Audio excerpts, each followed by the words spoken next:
Don't let the length fool you in this question because it's a pretty straightforward one. The sentence starts with written early during the revolution. Now, this is the past participle form used as a modifier. So, the whole construction is a past participle modifier.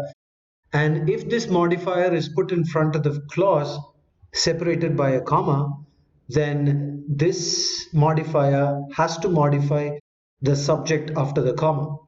Now, one might be immediately tempted to get rid of A, B, and C because the answer choices start with a name. But we should be careful here because all these names are written in the possessive form. So this name itself is not the subject, but it's rather her books.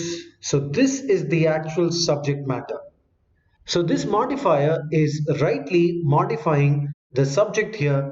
It makes logical sense. So written early in the French Revolution, these books, right? So we can keep A, B, and C on this basis.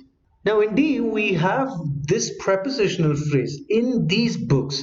So this prepositional phrase serves to be a modifier construction, and this is placed between commas because there's a comma in the non-underlined portion as well as following this phrase. So this is something that can be read around, and if we read around this, we can see that the written early is actually modifying Mary Wollstonecraft itself, and that makes D illogical. The same mistake in E, the modifier is modifying this name, so E goes off as well.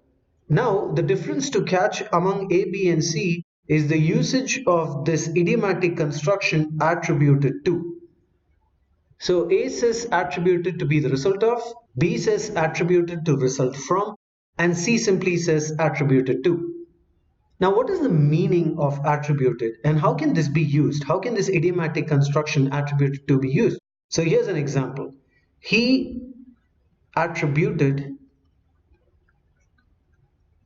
his success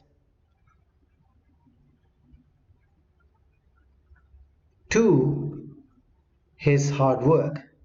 So what exactly does this sentence mean?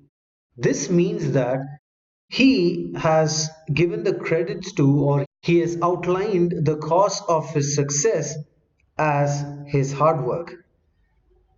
So the usage of attributed to would indicate that this would be the cause of this, or this is the result of this.